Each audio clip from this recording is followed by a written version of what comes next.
ఆంధ్రప్రభకు స్వాగతం. ప్రపంచంలో చాలా యుద్ధాలు జరుగుతున్నాయి ఇప్పుడు.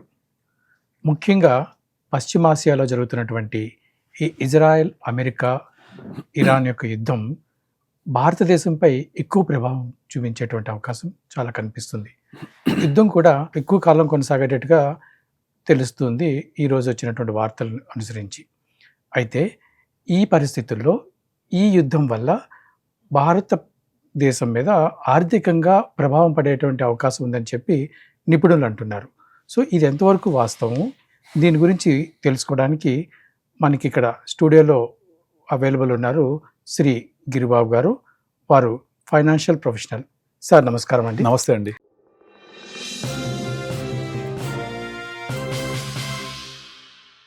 ఇప్పుడు జరుగుతున్న ఈ యుద్ధం ఉంది కదా సార్, ఈ పశ్చిమ ఆసియాలో జరుగుతున్న యుద్ధం, దీనిపైన భారతదేశం పైన ఆర్థికంగా చాలా ఎక్కువ ప్రభావం ఉండే అవకాశం ఉందని తెలుస్తుంది. ముఖ్యంగా పెట్రోల్ యొక్క రేట్ల యొక్క ఫ్లక్చువేషన్ ఎక్కువగా ఉండేటట్టు కనిపిస్తుంది. సో దీనివల్ల అంటే పెట్రోల్ వల్ల సాధారణంగా నిత్యావసర వస్తువులు పడుతుంది. సో దీని గురించి అసలు ఎలా జరగబోతుంది, ఎట్లా దీని ప్రభావం ఉండబోతుంది, ఎక్స్ప్లెయిన్ చేయండి. ఇండియా ప్రపంచంలో ఉన్న అన్ని దేశాల కంటే కూడా ఇప్పుడు ఏవైతే ముఖ్యంగా అమెరికా, ఇజ్రాయెల్ ఒక జట్టు ఫైటింగ్ అగైన్స్ట్ ఇరాన్. అయితే సర్ప్రైజింగ్లీ ఇండియాకి ఇరాన్ తోటి, ఇజ్రాయెల్ తోటి, అమెరికా తోటి ముగ్గురితో కూడా సంఘీభావ సంబంధాలు ఉన్నాయి. We have a very very very good cordial relationships. Just 1 week క్రితమే మన ప్రైమ్ మినిస్టర్ మోడీ గారు ఇజ్రాయెల్ విజిట్ చేశారు. విజిట్ చేసి చాలా ట్రీటీస్ ఒప్పందాలు చేసుకున్నారు. సో ఇవన్నీ చాలా పర్ఫెక్ట్గా వెళ్తున్నాయి. అండ్ ఇంకొకటి ఏంటంటే India 95% of crude oil import చేసుకుంటాం మనం. ఇప్పుడు మనము రష్యా ఉక్రెయిన్ వార్ చూసాము. రష్యా ఉక్రెయిన్ వార్ తర్వాత ప్రపంచమంతా రష్యాకి ఎగనెస్ట్గా మూవ్ అయిపోయింది. ముఖ్యంగా యూరోప్ అండ్ అమెరికా మూవ్ అయినప్పుడు ఇండియా ఏం చేసింది, దీన్ని ఒక అడ్వాంటేజ్గా తీసుకొని రష్యా దగ్గర నుంచి క్రూడ్ ఆయిల్ కొనడం మొదలుపెట్టింది. తక్కువ ధరకు ఉంటుంది. అది కూడా paying in Russian local currency రూబుల్లో. అలా పే చేయడం వల్ల ఇండియాకి బెనిఫిట్, రష్యాకి బెనిఫిట్, వాళ్ళ ట్రేడ్ నడిచిపోతుంది. అయితే ఇండియాని బెదిరించి మీరు కొనొద్దు, మీరు కనుక కొంటే మేము 500% నేను టారిఫ్స్ వేస్తాను అంటే కూడా ఇండియా భయపడలేదు. భయపడకుండా వాళ్ళతో ట్రీటీ చేసుకుంది. ఎందుకంటే ఇండియా మొదటి నుంచి శాంతి కాముక దేశం. మనకు రష్యాతో రిలేషన్షిప్స్ ఉంది, ఇరాన్తో ఉంది, ఇజ్రాయెల్తో ఉంది, అమెరికాతో ఉంది. ఎక్సెప్ట్ పాకిస్తాన్ అందరితో కూడా మంచి కార్డియల్ రిలేషన్షిప్స్ ఉన్నాయి. దాన్ని అలాగే మెయింటైన్ చేసుకుంటూ వస్తున్నాం ఎటువంటి సందర్భాల్లో కూడా. అయితే ఇప్పుడు రష్యాతో ప్రాబ్లం అయినప్పుడు మనం ఎప్పుడు కూడా ప్లాన్ బి ఉండాలి. ఆ ప్లాన్ బి కోసం అని చెప్పేసి ఇండియా ఏం చేసింది, చాబహార్ పోర్ట్ అని చెప్పేసి ఇరాన్లో నిర్మించింది ఇండియా. చాబహార్ పోర్టు ఇది ఇండియాకి స్ట్రాటజిక్గా చాలా చాలా ఇంపార్టెంట్ పోర్ట్ ఇది. ఎందుకంటే అంతకుముందు ఇరాన్ నుంచి పైప్ లైన్ ద్వారా పాకిస్తాన్ గుండా ఇండియాకి ఆయిల్ తీసుకురావాలని ట్రై చేశారు. కానీ అది వర్కౌట్ కాలేదు. ఎందుకంటే పాకిస్తాన్ అంటే దాన్ని ఇబ్బంది పెట్టేలాగా కనబడుతుంది. అందుకని మనం పాకిస్తాన్ని బైపాస్ చేసి ఆఫ్ఘనిస్తాన్ గుండా సెంట్రల్ ఏషియా ద్వారా ఇండియాకి ఆయిల్ డైరెక్ట్గా ఇంపోర్ట్ చేసుకోవడానికి ఒక మంచి కారిడార్ క్రియేట్ చేయడం కోసం చాబహార్ ఎయిర్పోర్ట్ క్రియేట్ చేసింది. దీని 2 విధాలుగా ఇండియాకి ఇంపార్టెంట్ స్ట్రాటజిక్ అలయన్స్ ఇది. ఎందుకు అంటే ఒకటేమో మనకు నిరంతరంగా ఆయిల్ ఇంపోర్ట్స్ చాబహార్ పోర్ట్ నుంచి రావాలి. రెండోది వచ్చేసి మనకు ఎగనెస్ట్గా చైనా ఏం చేస్తుంది, గోదార్ పోర్ట్ అని చెప్పేసి పాకిస్తాన్ నిర్మిస్తుంది. సో పాకిస్తాన్లో చైనా నిర్మిస్తూ మన పక్కనే ఇటువంటి కార్యకలాపాలు చేస్తుంటే ఇండియాకి చాలా థ్రెట్ అది ఒక విధంగా చెప్పాలంటే. ఆ థ్రెట్ని తగ్గించాలి, ప్లస్ నిరంతరంగా మనకు క్రూడ్ ఆయిల్ ఇంపోర్ట్ జరుగుతూ ఉండాలి అని చెప్పేసి ఈ చాబహార్ పోర్ట్ నిర్మించారు. ఇప్పుడు ఏమైందంటే ఈ వార్ జరుగుతుంది కదా, మనం ఆఖరికి ఇరాన్ పార్లమెంట్ మీద కూడా బాంబు వేసిన విన్నాం. అది నిజమో కదా నాకు కూడా తెలియదు, మార్నింగ్ న్యూస్ వస్తుంది. అండ్ అమైతుల్లా ఖుమైనీని చంపేశారు. ఇవన్నీ జరుగుతున్నాయి. కానీ ఇప్పటిదాకా కూడా చాబహార్ పోర్ట్ని టచ్ చేయలేదు, కేవలం ఇండియా కోసమే. కానీ ఇండియా ముందు జాగ్రత్త చర్యగా అక్కడ ఉన్న ఇండియన్ నేషనల్స్ ఎవరైతే అక్కడ వర్క్ చేస్తున్నారో వాళ్ళందరినీ తరలించేసింది. దానికి కావాల్సిన ఫండింగ్ ముందే పంపించేసిండ్రు. అక్కడ ఎటువంటి యాక్టివిటీస్ దెబ్బతినకుండా చూసుకుంటున్నాం మనం. ఎగ్జాక్ట్లీ. సో దానివల్ల ఏమైతుందంటే ఇండియాకి మనం అనుకున్న ఈ ఆయిల్ ఇంపోర్ట్స్ అన్ని జరుగుతూ ఉంటాయి. కానీ మనం ఈ రోజు చూసిన న్యూస్ ఏంటంటే ఇంకా వార్ తీవ్రతరం అవ్వచ్చు, ఇంకా కొంతకాలం లైక్ వారం 10 రోజులు పొడిగించబడొచ్చు అని న్యూస్ వింటున్నాం. కనుక రేపు ఏమైందో తెలియదు. సో కనుక ఖచ్చితంగా మనము ఈ స్ట్రాటజిక్ అలయన్స్ని ఇంకా బలోపేతం చేసుకుంటూ ఈ క్రూడ్ ఆయిల్ నిరంతరం ఇంపోర్ట్ చేసుకోవడానికి కావాల్సిన అలయన్స్ చేసుకుంటూ ఉండాలి. ఇది ప్లాన్ బి లాగా మనం ప్లాన్ చేస్తున్నాం. At the same time Russia దగ్గర నుంచి కూడా తీసుకుంటాం. ఎన్ని శాంక్షన్స్ చేసినా భయపడలేదు. కనుక ఇండియా ముందు జాగ్రత్త చర్యలు తీసుకుంటున్నప్పటికీ మనం కూడా దాని ఇంపాక్ట్ మన మీద ఉండకుండా పోదు, ఖచ్చితంగా ఉంటుంది. మనం ఎప్పటికప్పుడు ఆ క్రూడ్ ఆయిల్ ఇంపోర్ట్స్ చూసుకుంటూ, బ్యాలెన్స్ ఆఫ్ ట్రేడ్ చూసుకుంటూ, ఆ క్రూడ్ ఆయిల్ పెరిగితే ఇన్ఫ్లేషన్ ట్రిగ్గర్ అవుతుంది.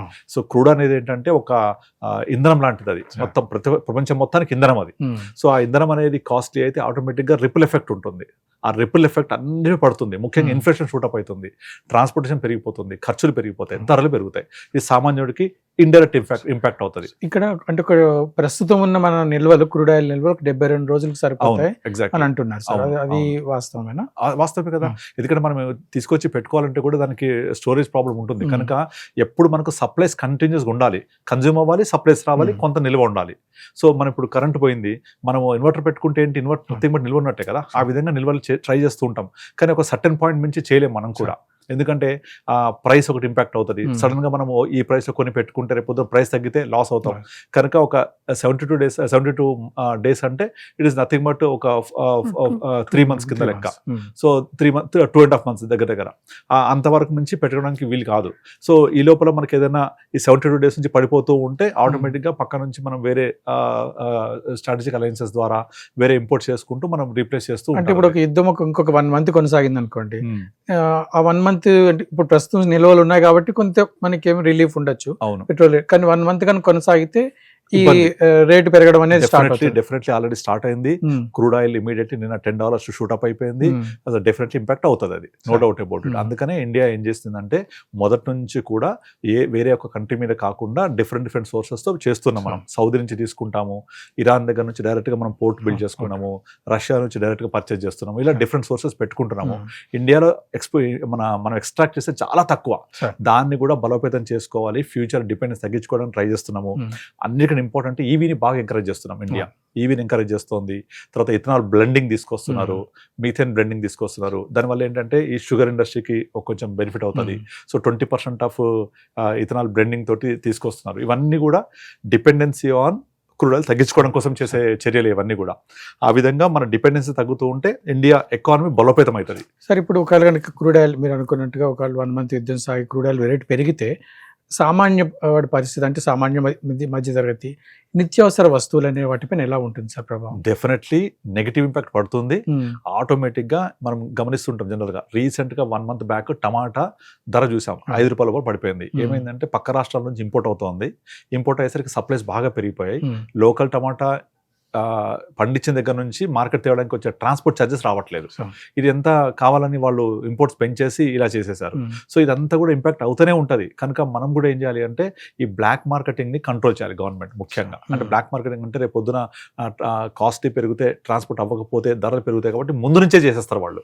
కనుక అది ఇంపాక్ట్ 2 నెలల తర్వాత వచ్చేది ఇప్పుడే సామాన్యుడి మీద పడుతూ ఉంటుంది. దాన్ని గవర్నమెంట్ కనుక జాగ్రత్తగా కంట్రోల్ చేసుకుంటూ ఈ క్రూడ్ ఆయిల్ యొక్క ఇంపాక్ట్ తగ్గించుకుంటూ ఉంటే సో పెద్దగా ఇంపాక్ట్ పడకపోవచ్చు, కానీ దాన్ని మేనేజ్ చేసుకుంటూ ఉండాలి. ఇప్పుడు అంటే క్రూడ్ ఆయిల్ వల్ల ఇండైరెక్ట్ ఇంపాక్ట్ పడుతుంది కదా, పక్కా పడుతుంది. కానీ డైరెక్ట్ ఇంపాక్ట్ పడేటువంటి వస్తువులు ఏమున్నాయి సార్? డైరెక్ట్ ఇంపాక్ట్ అంటే మీకు ఇమీడియట్లీ మనము క్రూడ్ ఆయిల్ తోటే ప్రతి ఒక్క ట్రాన్స్పోర్టేషన్ జరుగుతుంది. అంటే ఇప్పుడు లారీ ట్రాన్స్పోర్టేషన్ అని, తర్వాత మనము ఎలక్ట్రికల్ ట్రైన్స్ తీసుకొచ్చాక డిపెండెన్సీ ఆఫ్ డీజిల్ తగ్గిపోయింది.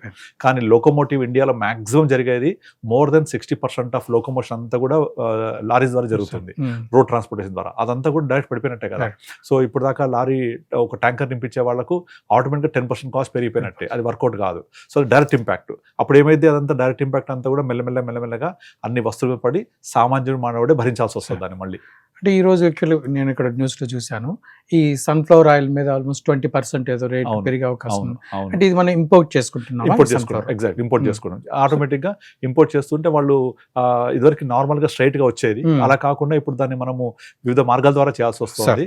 సో దాంతో ఆటోమేటిక్ గా కాస్ట్ ఆఫ్ ప్రొడక్షన్ పెరిగిపోతుంది, కాస్ట్ ఆఫ్ ట్రాన్స్పోర్టేషన్ పెరిగిపోతుంది, ఆటోమేటిక్గా 20% వరకు ప్రైస్ హైక్ అవుతుంది. అండ్ ఇంకొకటి ఏంటంటే మీరు గమనిస్తే ఇప్పుడు మన గల్ఫ్ ఆఫ్ హర్మోజ్ దీని ఎంత స్ట్రాటజిక్గా ఇంపార్టెంట్ అంటే మీరు కనుక వరల్డ్ మ్యాప్ చూస్తే ఒక దగ్గర ఈ గల్ఫ్ దగ్గర చిన్నగా ఇట్లా కట్ ఉంటుంది అనమాట, అక్కడ నుంచి ఇట్లా కట్ చేసి వెళ్తారు. అది కనుక క్లోజ్ చేశారంటే మొత్తం చుట్టూ తిరిగి రావాలి. ఇరాన్ యొక్క డ్రాబ్యాక్ ఏంటంటే ఇరాన్కి డైరెక్ట్ గా ఉండదు, వాళ్ళకు సీ పోర్ట్ ఉండదు డైరెక్ట్ గా వాళ్ళకు. అంటే సముద్ర ఉండవు వాళ్ళకు. మనకి ఇండియాకు ఉన్నంత విధంగా చాలా పెద్ద సీపోర్ట్ లాగా వాళ్ళకు ఉండదు. అందువల్ల వాళ్ళు దీని మీద చాలా డిపెండ్ అవుతారు. ఇప్పుడు వాళ్ళు కనుక ఇక్కడ ప్రపంచవ్యాప్తంగా టెన్షన్స్ పెరిగితే గల్ఫ్ ఆఫ్ హార్మూజ్ ని క్లోజ్ చేస్తారు. అది క్లోజ్ చేశారంటే మాత్రం ప్రపంచవ్యాప్తంగా ఇంపాక్ట్ అయిపోతుంది ఇది. ఎందుకంటే ప్రపంచంలో ట్రాన్స్పోర్ట్ అయ్యే క్రూడ్ ఆయిల్ దాంట్లో మోర్ దెన్ 20% మన డైలీ బేసిస్ మూవ్ అవుతాయి ఇక్కడ నుంచి. ఆ 20% ఆఫ్ మొబిలిటీ అంటే చిన్నది కాదు అది. సో అది చాలా ఇంపాక్ట్ అవుతుంది దానివల్ల కూడా. గల్ఫ్ ఆఫ్ హార్మూజ్ అంత స్ట్రాటజికల్లీ చాలా కీ పాయింట్ అది. అది కనుక ఆల్రెడీ మూసేస్తున్నారని న్యూస్ వచ్చింది. ఆల్రెడీ మూసేశారు, మళ్ళీ అమెరికన్ రిక్వెస్ట్ చేయడం వల్ల ఓపెన్ చేశారన్నారు. కానీ అది ఎప్పుడైనా నిన్న కూడా అమెరికా వాళ్ళ ఆ షిప్ పైన 2 డ్రోన్లతోటి చిన్న దాడి జరిగింది. సో ఇండియన్ కూడా ఒకరు చనిపోయిన న్యూస్ వచ్చింది. సో ఇవన్నీ జరిగినాయంటే మాత్రం ఖచ్చితంగా మళ్ళీ ఎఫెక్ట్ అవుతూ ఉంటుంది. సో ఇవన్నీ కూడా ఏంటంటే చాలా స్ట్రాటజిక్ అలయన్సెస్ పక్క దేశాలు. సో ఇజ్రాయెల్ ఎప్పటి నుంచో ఫైట్ చేస్తుంది వాళ్ళతోటి. సో ఇప్పుడు డైరెక్ట్ గా ఇదంతా కూడా World War III లాగా కనిపిస్తుంది, కానీ జరగకపోవచ్చు. World War III జరగదు, ఎందుకంటే ఇంకా అన్ని కంట్రీస్ ఇన్వాల్వ్ కావు. కానీ ఇరాన్ ఏం చేస్తుందంటే డైరెక్ట్ గా అమెరికాని అటాక్ చేయకుండా అమెరికాకి హెల్ప్ చేస్తున్న ఈ గల్ఫ్ కంట్రీస్ ని అటాక్ చేస్తుంది. Like Qatar, Dubai, United Arab Emirates, ఇవన్నీ ఇప్పటిదాకా దుబాయ్ అంటే ఒక సేఫెస్ట్ హెవెన్ లాగా ఫీల్ అయ్యేవాళ్ళు. అలాంటిది చూసాం మనం. సింధు కూడా మాట్లాడుతుంది అక్కడ నుంచి, లైక్ ఇది ఇప్పుడు ప్రజెంట్ సేఫెస్ట్ సిటీ కాదు, మేము ఎయిర్పోర్ట్ని కూడా వీళ్ళు అటాక్ చేస్తున్నారని చెప్పేసి. సో ఇదంతా కూడా ఏంటంటే అమెరికాని, అంటే ఇప్పుడు మనకు శత్రువు మిత్రుల్లాగా అమెరికా మిత్రులందరినీ వీళ్ళు అటాక్ చేస్తున్నారు. అది చాలా ఇంపాక్ట్ అవుతుంది. సో ఆటోమేటిక్గా ఏమవుతుంది, వీళ్ళు కూడా తిరిగి మళ్ళీ వాళ్ళ మీద అటాక్ చేస్తారు. ఇరాన్ లో ఎక్కువ భారతీయులు లేరు, కానీ ఈ ఇరాన్ ఎవరి మీద అటాక్ చేస్తుందో వీళ్ళ అన్ని చోట్ల మాత్రం భారతీయులు చాలా మంది ఉన్నారు. అసలు చాలా మంది మన గోల్డెన్ వీసా అని చెప్పేసి దుబాయ్ అనౌన్స్ చేసింది. Majority of people bought from India, ఇండియన్సే వెళ్ళి గోల్డెన్ వీసా అక్కడ కొనుక్కొని అక్కడ ఉంటున్నారు వాళ్ళు. సో అది మనం క్లియర్ చూస్తున్నాము. వాళ్ళందరూ ఇప్పటిదాకా దుబాయ్ అంటే ఒక హెవెన్. దుబాయ్ లో ఒక ఎయిర్పోర్ట్ నిర్మిస్తున్నారు. ప్రపంచంలోనే బిగ్గెస్ట్ ఎయిర్పోర్ట్ ఏదైతే ఉందో దానికి 3 times పెద్ద ఎయిర్పోర్ట్ అది. అంత పెద్ద ఎయిర్పోర్ట్ బిల్డ్ చేస్తున్నారు వాళ్ళు. అంటే అంత ఇన్ఫ్రాస్ట్రక్చర్ బిల్డ్ చేస్తున్నారు. అవన్నీ ఎఫెక్ట్ అవుతాయి ఇప్పుడు.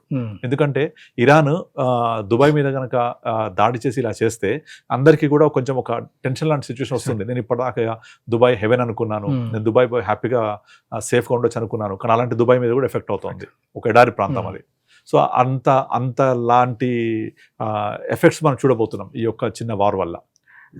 ఈ వార్ వల్ల రూపీ వాల్యూలో ఏమన్నా డిఫరెన్స్ వచ్చే అవకాశం ఉంది? ఆబ్వియస్లీ వస్తుంది, ఎందుకంటే రూపీ డాలర్ ఈ రెండు ఇంటర్లింక్ అయి ఉంటాయి.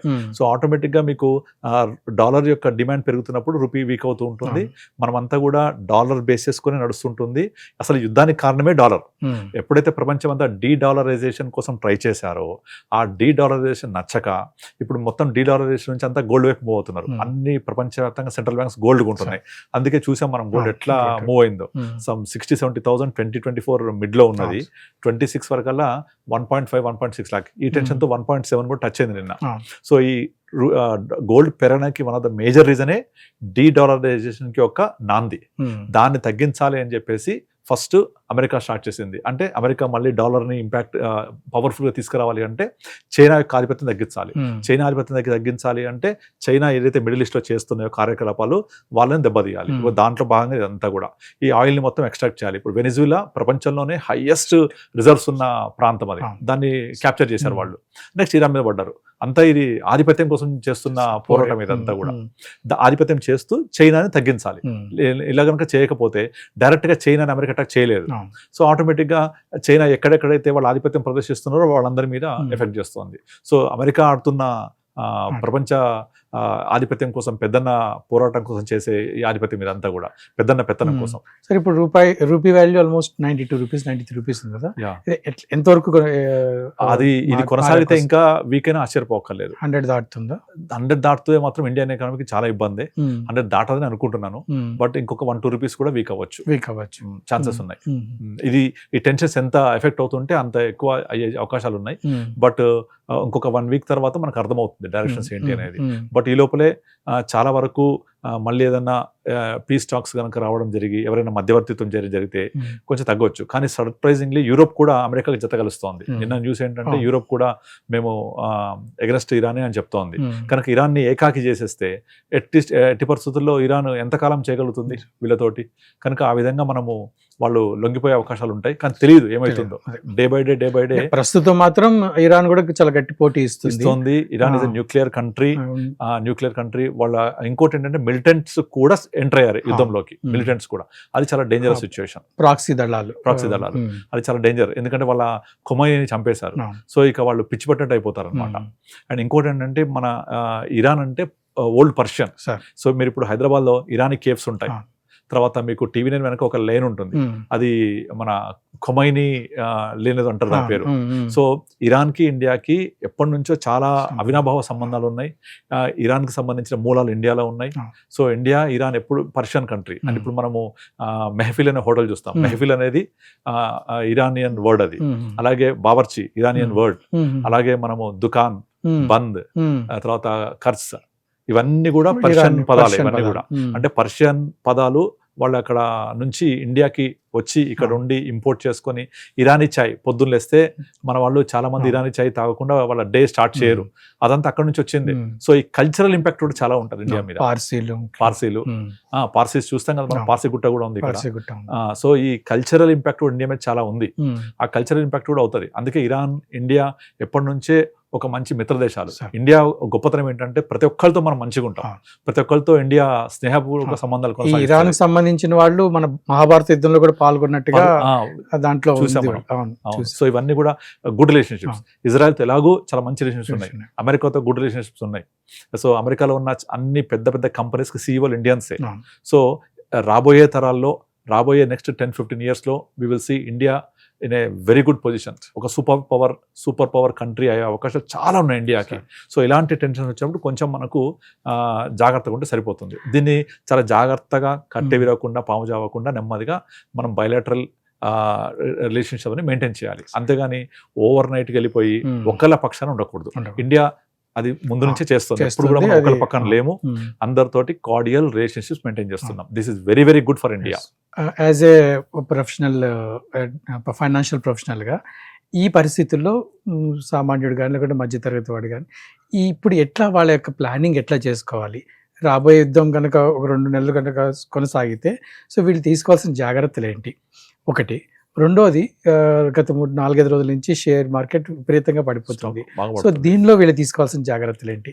ఈ మా ప్రేక్షకులకి కాస్త ఫైనాన్షియల్ అడ్వైజెస్ ఎలా ఇస్తారు మీరు?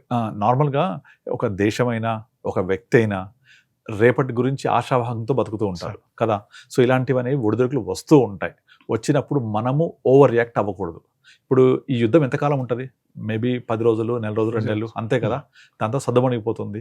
సో ఈ 10 రోజుల పాటు ఈ యొక్క నాయిస్ని వినకుండా కామ్గా ఉంటే సరిపోతుంది. స్టాక్ మార్కెట్ పడిపోతుంది కానీ మొత్తం అమ్మకూడదు, పడిపోతుంది కదా అని చెప్పేసి మొత్తం డబ్బులు పెట్టి కొనకూడదు. మనం కనుక డబ్బులు 100 రూపాయలు ఉన్నాయంటే నెమ్మదిగా స్ట్రాటజిక్గా ఇన్వెస్ట్ చేసుకుంటూ వెళ్ళాలి as and when market falls. So అలాగని మార్కెట్ పడుతుంది కదా నా దగ్గర ఉన్న షేర్స్ అని అమ్ముకొని పారిపోకూడదు.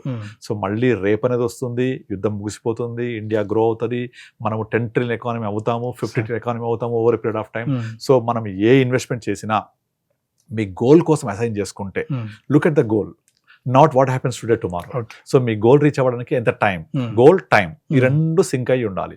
నా గోల్ కనుక ఒక 10 సంవత్సరాల తర్వాత అనుకుంటే వరి అవ్వక్కర్లేదు, every dip is a buying opportunity. నా గోల్ 3 నెలలకు 6 నెలలకు అనుకుంటే మార్కెట్లోకి రావద్దు అసలు. సో మీరు ఎఫ్డి చేసుకోండి. అలా నేను అందరికీ అడ్వైస్ చేస్తూ ఉంటాను.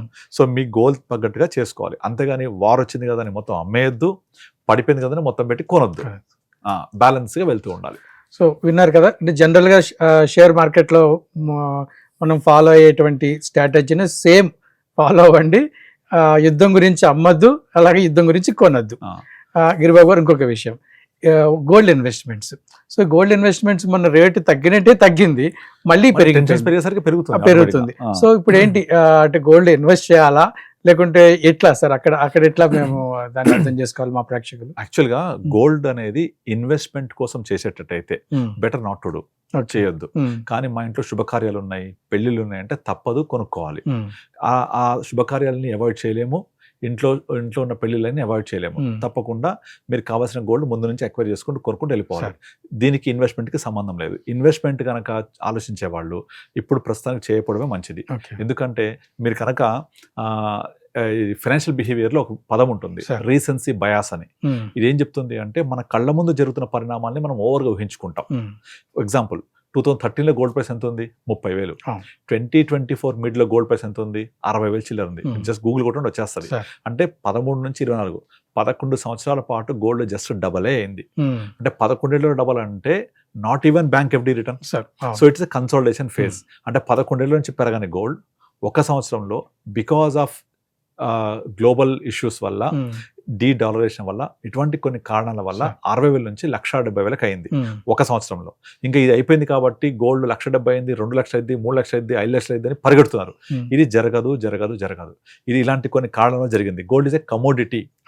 ఇట్స్ నాట్ ఎకనామిక్ ప్రోడక్ట్ కాదు, అది ఇట్స్ ఎ కమోడిటీ. ఆ కమోడిటీ ఎప్పుడు డిమాండ్ సప్లైతో పాటే మూవ్ అవుతుంటుంది. కనుక ఇన్వెస్ట్మెంట్ చేయాలనుకున్న వాళ్ళు బెటర్ అవాయిడ్, ఇన్వెస్ట్ చేయొద్దు. ఎందుకంటే ఇంత హాట్ ఉన్నప్పుడు దాన్ని టచ్ చేయొద్దు. తగ్గే అవకాశం ఉందా సార్? 100% తగ్గే అవకాశం ఉంటుంది. ఎందుకుండదు? ఒకసారి టెన్షన్స్ ఇదైపోతే మళ్ళీ ఇన్వెస్ట్మెంట్స్ అన్ని కూడా నార్మల్ గా ఈక్విటీస్ కి మూవ్ అయిపోతూ ఉంటాయి. మీకు normal equity, bond deals, bonds, తర్వాత కమోడిటీస్, ఇవన్నీ కూడా డిఫరెంట్ అసెట్ క్లాసెస్. ఎప్పుడైతే టెన్షన్స్ ఉంటాయో ఈ ఇన్వెస్ట్మెంట్స్ అన్ని ఒక సేఫెస్ట్ అసెట్ క్లాస్ లోకి మూవ్ అవుతాయి. What is the safest asset class? Gold, nothing but. So ఆ సేఫెస్ట్ అసెట్ క్లాస్ లోకి వెళ్ళడానికి ఛాన్స్ ఉంది కాబట్టి ఎక్కువ దేశాలు, ఎక్కువ మంది, ఎక్కువ ఆర్థిక వ్యవస్థలు అక్కడ గోల్డ్ కొన్నాయి కాబట్టి గోల్డ్ పెరిగింది. ఇది తగ్గుద్ది కదా మళ్ళీ. ఈ అసెట్ క్లాస్ అనేది ఎప్పుడైతే కూలవడం మొదలవుతుందో మళ్ళీ ఈక్విటీ పెరుగుతూ ఉంటాయి. కనుక మీకు ఏం కావాలి? ఇన్వెస్ట్మెంట్ కావాలి. అప్పుడు మీ హారిజన్ ఎంత, టైమ్ ఆఫ్ స్టే ఎంత, టైమ్ ఆఫ్ ఇన్వెస్ట్మెంట్ ఎంత, మీ గోల్ ఏంటి, దాని ప్రకారంగా తీసుకోవాలి. అంతేగాని ఇది పరిగెడుతోంది 2 లక్షలు అయిపోద్ది, 3 లక్షలు అయిపోద్ది అని మాత్రం గుడ్డిగా వెళ్ళొద్దు వెళ్ళొద్దు వెళ్ళొద్దు. అది ఒక క్లియర్ పిక్చర్. అలా కాకుండా మీరు ఈక్విటీస్లో ఉండండి. ఈక్విటీస్ అంటే ఏంటి? Nothing but stocks, nothing but companies. కంపెనీస్కి నెంబర్స్ ఉంటాయి, అర్నింగ్స్ ఉంటాయి, వాటి ప్రొడక్టివిటీ ఉంటుంది, దాని ప్రకారంగా షేర్ ప్రైస్ పెరుగుతుంటుంది. ఇది నిరంతర ప్రవాహం. కనుక దాని కంపెనీస్ని, మంచి కంపెనీస్ చూసుకొని, మీకు నచ్చిన కంపెనీస్ చూసుకొని, ఒకవేళ మనం నచ్చిన కంపెనీ రీసెర్చ్ చేయకపోతే మ్యూచువల్ ఫండ్స్ ఉంటాయి, అందులో ఇన్వెస్ట్ చేసుకుంటే every year on year or every 5 years ఒకసారి మీరు 12%, 15% చొప్పున పెరుగుతూనే ఉంటుంది, కంటిన్యూ వెళ్తూనే ఉంటుంది. అంటే ఇట్స్ లైక్ ఎ టార్టైస్. ఇది గోల్డ్ ర్యాబిట్ లాగా పరిగెత్తారు కదా. ఎవరు గెలుస్తారు ర్యాబిట్ టార్టైస్ లో? ఎప్పుడు కూడా slow and steady wins the race. So gold 11 ఏళ్లలో పెరగని దాన్ని ఎవరు గుర్తించారు కనీసం. కానీ కళ్ళ ముందు జరిగింది కదా రీసెన్సీ బయాస్. ఏం జరిగింది? 1.5 yearలో 2 times 3 times అయిపోయింది. అది పట్టుకొని ఇంకా నేను కొనేద్దాము, పెరిగిపోద్ది అని చెప్పి పిచ్చిగా ఎంటర్ అవుతున్నారు. సిల్వర్ కూడా అంతే. 4 lakhs ఉన్నప్పుడు బోల్డ్ మంది కొన్నారు, మళ్ళీ ఎగ్జామ్ 250కి వచ్చేసింది. అదే నేను క్వశ్చన్ చేద్దాం. నెక్స్ట్ సిల్వర్ పరిస్థితి ఏంటి? సిల్వర్ గోల్డ్ ఇద్దరు బ్రదర్స్, వాళ్ళు ఇద్దరు కలిసిపోతుంటారు ఎప్పుడు. సో సిల్వర్ కూడా ఆల్మోస్ట్ మీకు సేమ్ సిల్వర్ 2013 35,000, 2024 జస్ట్ 70,000. అంటే 2013 నుంచి 24 వరకు సిల్వర్ 35,000 నుంచి 70,000. అంటే ఇంకా డబల్ కూడా కాలేదు, 65 చిల్లర అక్కడే ఉంది. కానీ 24 మిడ్ నుంచి 26 జనవరి వరకల్లా, 26 జనవరి 29 వరకల్లా 4,00,000 చూసాం. ఆల్మోస్ట్ మోర్ దెన్ 5 times పెరిగింది అది. సో ఆ 5 times పెరిగింది కాబట్టి ఇక సిల్వర్ ఈవీలో వాడతారు, సోలార్లో వాడతారు, ఇండస్ట్రియల్ ప్రొడక్టివిటీ అయిపోద్ది, వెళ్ళిపోద్ది. 5 లక్షలు 10 లక్షలు అని చెప్పేసి విపరీతం చెప్పేసి వాడతారు. అన్ని ఇక అసలు ఇన్స్టాగ్రామ్ లో రీల్స్ ఎక్కడ చూడు ఇదే. దాన్ని ఎందుకు పెరుగుతుందో ప్రతి ఒక్కళ్ళు ఇక వంటలు ఉండే వాళ్ళు కూడా అనలైజ్ చేయడం మొదలు పెట్టేశారు. దాంతో విపరీతంగా ఇలా చేయబట్టే అది సిల్వర్ మీద బాగా బయింగ్ వచ్చేసి ఈటీఎఫ్ బయింగ్ వల్ల పెరిగిపోయింది మొత్తం. మీరు కనుక 2013లో చూస్తే సిల్వర్ 13లో with in short span of time లో 35 to 70 వెళ్ళిపోయింది. ఇక 70 వెళ్ళినప్పుడు ఇంకా వెళ్ళిపోతుంది, అసలు 1 lakh వెళ్ళిపోతుంది అని చెప్పేసి న్యూస్ వచ్చేది. కానీ ఇదంతా సోషల్ మీడియా ఇప్పుడున్నంతగా లేదుగా అప్పుడు. కనుక ఓన్లీ క్లోజ్ గా వాచ్ చేసే వాళ్ళకు, మూవ్ అయ్యే వాళ్ళకే తెలుస్తుంది. అప్పుడు తెలిసింది తప్ప జనసామాన్యంలోకి వెళ్ళిపోలేదు అప్పుడు.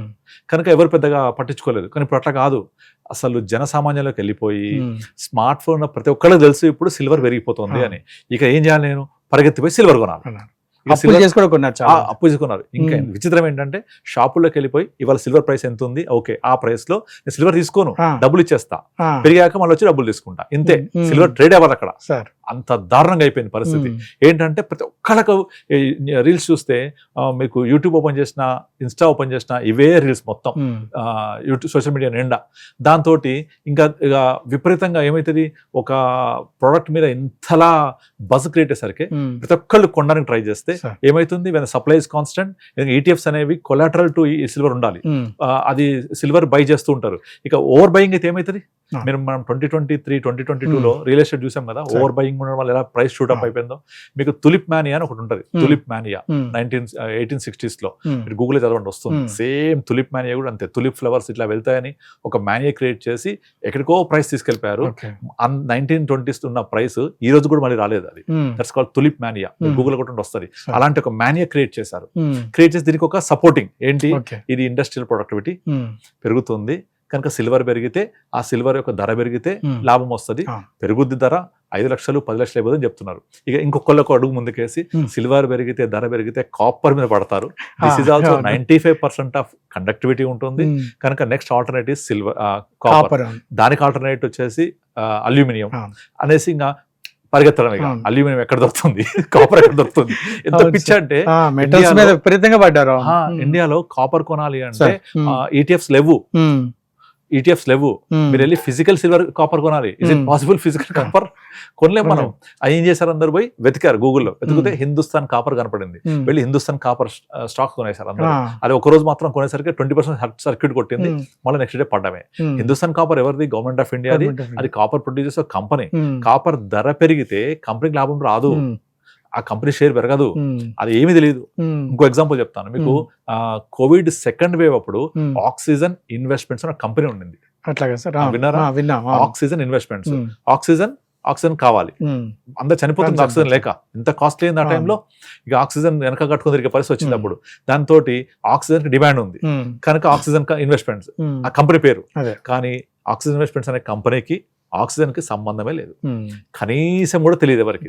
ఆక్సిజన్ ఇన్వెస్ట్మెంట్స్ అనే కంపెనీకి బయట దొరికే ఆక్సిజన్ కి సంబంధం లేదు అనే విషయం కూడా తెలియదు. కేవలం ఆక్సిజన్ మ్యాచ్ అయింది, కొనేయి అంతే, కథం. విపరీతంగా ఆ స్టాక్ ని కొనేశారు. ఆ స్టాక్ కొనేసి ఆ స్టాక్ ప్రైస్ ఎక్కడికో పట్టుకెళ్ళిపోయారు. తర్వాత మెల్లగా ఆక్సిజన్ డిమాండ్ తగ్గిందా, కోవిడ్ సెకండ్ వేవ్ అయిపోయింది కదా, థర్డ్ వేవ్ కూడా అట్లా వచ్చి అట్లా వెళ్ళిపోయింది, అందరు కూల్ అయిపోయింది. మళ్ళీ ఆ స్టాక్ ₹2 వెళ్ళిపోయింది. అంతకుముందు ఆక్సిజన్ ఇన్వెస్ట్మెంట్స్, ఆక్సిజన్ కావాలి, ఆక్సిజన్ ఇన్వెస్ట్మెంట్స్ అనే కంపెనీ ఉంది అని సోషల్ మీడియాలో వచ్చింది. దన్మా కొనేసారి ఎక్కడికో వెళ్ళిపోయింది ప్రైస్ అది. సో అలా తీసుకెళ్ళిపోతారు. అక్కడ అమ్ముకున్న వాళ్ళు బాగుపడ్డారు. మళ్ళీ అది ₹2 ఎంతకు వచ్చిందో తెలియదు, అయిపోయింది. మళ్ళీ కోవిడ్ అయిపోయింది, అన్నీ అయిపోయింది, అంత చల్లబడిపోయింది. మళ్ళీ రీసెంట్గా జనవరి 29 శుక్రవారం మధ్యాహ్నం నుంచి 4,20,000 సిల్వర్ స్టార్ట్ అయ్యి శుక్రవారం మధ్యాహ్నం తర్వాత 3 తర్వాత మన మార్కెట్స్ క్లోజ్ అయితే ఇంకా పతనం స్టార్ట్ అయింది. శనివారం హాఫ్ డే కమోడిటీస్ ఉంటుంది, అమ్మడానికి లేదు, ఈటీఎఫ్స్ పడుతూ మొదలైంది. ఆదివారం మన బడ్జెట్ ఉండే, ఫిబ్రవరి 1 మార్కెట్ ఉంది ఆ రోజు, కమోడిటీ మార్కెట్, కానీ మనకు అమ్మడానికి లేదు ఆదివారం నాడు. సోమవారం పొద్దున మన ఇండియన్ మార్కెట్ ఓపెన్ అయిన తర్వాత ఏ ప్రైస్ కమ్మినా ఈటీఎఫ్స్ క్లోజింగ్ ప్రైస్ కి ఇస్తాయి. ఈటీఎఫ్ అయితే స్ట్రైట్ అమ్మొచ్చు, ఈటీఎఫ్ ఫండ్ ఆఫ్ ఫండ్స్ ఏమో క్లోజింగ్ ప్రైస్ ఇస్తాయి అనమాట. సో అలా అందరూ అమ్మడం మొదలు పెడితే శుక్రవారం మధ్యాహ్నం నుంచి సోమవారం మధ్యాహ్నం వరకల్లా 4.2 lakh కాస్త 2.7 lakh వచ్చేసింది. నాన్ వర్కింగ్ డేస్ ఇవన్నీ కూడా. సో క్లియర్ ట్రాప్ ఇది, క్లియర్ ట్రాప్. అది అర్థం చేసుకోరు కామన్ మ్యాన్. సో నాకు ఏం కావాలి, అందరు కొంటున్నారు, నేను కొంటా అంతే, గొర్రెలాగా వెళ్ళిపోయి కొనేయడం. సో దానివల్ల మనం లాభం వస్తుందా, నష్టం వస్తుందా, ఏం జరుగుతుందని కనీసం కూడా ఆలోచించారు. అలా చేయకూడదు కదా. నాకు ఏం కావాలి, సిల్వర్ ఇన్వెస్ట్మెంట్ కావాలా, నా హారిజన్ ఏంటి, నా గోల్ ఏంటి, నా టైం ఫ్రేమ్ ఏంటి, అది ఆలోచించాలి. సో ఇలా పెరుగుతుంది కదా అని వెళ్ళొద్దు. మరి దానికి ముందు ఒక 11 ఏళ్ల పాటు పెరగలేదు కదా, అప్పుడు పరిస్థితి ఏంటి? అప్పుడు సిల్వర్ ఇండస్ట్రీ ప్రొడక్ట్ కాదా, అప్పుడు ఈవీ లేవా, సోలార్ లేదా, అన్నీ ఉన్నాయి కదా, సెమీ కండక్టర్స్ ఉన్నాయి కదా. కానీ ఏంటంటే అందరిలో ఒక ఆశ రేకెత్తిచ్చేసి ఒక ఆపరేటర్స్ చేసే గేమ్ ఇది. మనం అందులో సమిధలు కావద్దు. సో ఏ ఇన్వెస్ట్మెంట్ అయినా మీరు గోల్కి అసైన్ చేసుకొని గోల్ ప్రకారంగా ప్లాన్ చేసుకుంటే సూపర్ గా ఇన్వెస్ట్ చేసుకోవచ్చు. ఒక స్టోరీ కూడా చదివాను నేను వాట్సాప్ లో, అంటే వాట్సాప్ యూనివర్సిటీ అది. ఏఐకి చిప్స్ చాలా అవసరం. అవును, ఈ చిప్స్ ఎన్విడియా కంపెనీ నుంచి వస్తుంది. సో ఎన్విడియా కంపెనీ విపరీతంగా సిల్వర్ కొంటుంది. సో ఈ చిప్స్ మ్యానుఫ్యాక్చరింగ్ ఎన్విడియాకి వచ్చింది కాబట్టి ఎన్విడియా షేర్స్ పెరిగినాయి, సేమ్ టైం గోల్డ్ ఇన్వెస్ట్మెంట్ పెరిగింది, సిల్వర్ ఇన్వెస్ట్మెంట్ పెరిగింది. సామ్సంగ్ కూడా చేస్తుంది. సామ్సంగ్ 50% ఆఫ్ వరల్డ్ సిల్వర్ కొంటుంది అని ఒక న్యూస్. ఇవన్నీ క్రియేట్ చేస్తుంటారు. అందులో కొంత నిజం ఉండొచ్చు, మొత్తం అబద్ధం కానీ కాదు, కొంత ఉంటుంది. అది ఎంతలా వెళ్ళిపోతుంది అంటే, మీరు నార్మల్ గా సిల్వర్ ప్రైస్ వెళ్ళిపోతుంది 5 లక్షల చెప్తుంటారు. ఒక ఎగ్జాంపుల్ చెప్తాను నేను. ఇప్పుడు ఈ సోలార్ అనేది అంత అఫోర్డబుల్ కాదు కదా.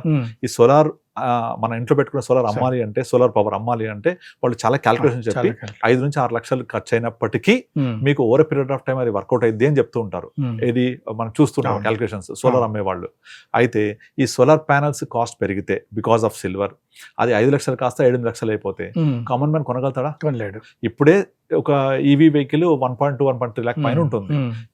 సోలార్ కాస్ట్ అయితే సిల్వర్ కాస్ట్ అయితే ఆ వెహికల్ కాస్ట్ కూడా పెరుగుద్దా? అప్పుడు కొంటారా? కొనరు. కొనలేకపోతారు, డిమాండ్ తగ్గిపోతుంది. మరి సిల్వర్ పెరిగితే ఎన్ని ప్రొడక్షన్ కాస్ట్ పెరిగిపోతే అది డిమాండ్ ఉండదు కదా ఆ ప్రొడక్టివిటీకి. సో ఆటోమేటిక్గా సిల్వర్ ధర ఎలా పెరుగుతుంది అంటే సిల్వర్ పెరిగినంత మాత్రాన ఇంకా అన్నిట్లో వాడినంత మాత్రాన సిల్వర్ పెరిగి వెళ్ళిపోతుందనే అస్సలు పిచ్చి భ్రమలు ఉండకూడదు. ఇది పెరిగితే దాని యొక్క బై ప్రోడక్ట్ కూడా పెరుగుతుంది. అప్పుడు లాభం రాదు కొనుక్కున్న వాళ్ళకు. కనుక కొనకపోతే డిమాండ్ తగ్గిపోతుంది ఆటోమేటిక్గా. కనుక ఇది ఎంత టెంపరీ కన్సర్న్, ఇలాంటి జోలికి వెళ్ళకూడదు. సో కనుక స్టాక్ మార్కెట్ అంతే. మీరు స్టాక్ మార్కెట్ కూడా 2020 కోవిడ్ జరిగిన తర్వాత మార్కెట్స్ 2020 ఏప్రిల్ నుంచి స్టార్ట్ అయిన ర్యాలీ 24 సెప్టెంబర్ దాకా ఎక్కడ ఆగకుండా 25,000 సెన్సెక్స్ 86,000 వెళ్ళిపోయింది. అది చూసి విపరీతంగా ఎంటర్ అయిపోయారు మార్కెట్లో. అప్పటి 2020కి ముందు ఇండియాలో డిమాట్ అకౌంట్స్ 2 కోట్లు ఉంటే 24 వరకల్లా అంటే 4 years లో 22 కోట్లు యాడ్ అయినాయి. మొదటి 2 కోట్లు రావడానికి 20 సంవత్సరాలు పడితే తర్వాత 20 కోట్లు రావడానికి జస్ట్ 3-4 years పట్టింది. అన్ని డిమాట్ అకౌంట్స్ యాడ్ అయిపోయినాయి. ఇప్పుడు 2 సంవత్సరాల నుంచి మార్కెట్ అంతా పడిపోతుంది. ఇక అందరు వెనక్కి వెళ్ళిపోతున్నారు, మొత్తం అమ్మేసుకుంటున్నారు. మళ్ళీ ఎప్పుడు వస్తారు వీళ్ళు? మళ్ళీ మార్కెట్ అంతా బాగుండి బాగా పెరిగి హైలో వస్తారు. సో కామన్ మ్యాన్ ఎప్పుడు ఇంతే, హైలో ఎంటర్ అవుతారు, లోలో ఎగ్జిట్ అవుతారు. బట్ రివర్స్ చేయాలి దీనికి. లోలో ఎగ్జిట్ ఎంటర్ అవ్వాలి, హైలో ఎగ్జిట్ అవ్వాలి. So for that only we financial advisors will help our clients to achieve their goals. So ఎప్పుడు ఎంటర్ అవ్వాలి, ఎప్పుడు ఎంటర్ అవ్వకూడదు, ఏం చేయాలి, మన గోల్ ఏంటి, ఆ ప్రకారంగా చేస్తూ ఉండాలి. కనుక ఈ ఇంటరెస్ట్ ఇంపాక్ట్ అంతా కూడా మనకి ఏమవుతుంది, మన మార్కెట్స్ ఏమవుతున్నాయి అని మనమేమి కంగారు పడకుండా ఇప్పుడు మనకు రిక్వైర్మెంట్ ఏంటి, గోల్ ఏంటి, మనకి ఏం కావాలి, ఆ ప్రకారంగా వెళ్తూ ఉండాలి మనం. సార్ చాలా సంతోషం. మా ఆంధ్రప్రభ ప్రేక్షకులకి చాలా విలువైనటువంటి సమాచారాన్ని అందజేశారు. థ్యాంక్ యూ అండి. చూశారు కదా, యుద్ధము పెరగచ్చు తగ్గచ్చు, కానీ మనం ఉండాల్సిన జాగ్రత్తలో మనం ఉండాలి. ముఖ్యంగా ఫైనాన్షియల్స్ ఇవి మనకి చాలా జాగ్రత్తగా చూసుకుంటూ అడుగులు వేయాలి. కాబట్టి ఇంకొక 1 month 1.5 months ఈ విషయాల్లో మీరు కొంచెం జాగ్రత్తగా ఉండండి. అలాగే గిరిబాబు గారు లాంటి వారి యొక్క అడ్వైజెస్ తీసుకుని మీ ఇన్వెస్ట్మెంట్స్ కూడా చక్కగా ప్లాన్ చేసుకోండి. నమస్కారం అండి. మళ్ళీ ఇంకో కార్యక్రమంలో కలుద్దాం. ఆంధ్రప్రభకి సబ్స్క్రైబ్ చేసుకోండి. మీ అభిప్రాయాలని తెలియజేయండి.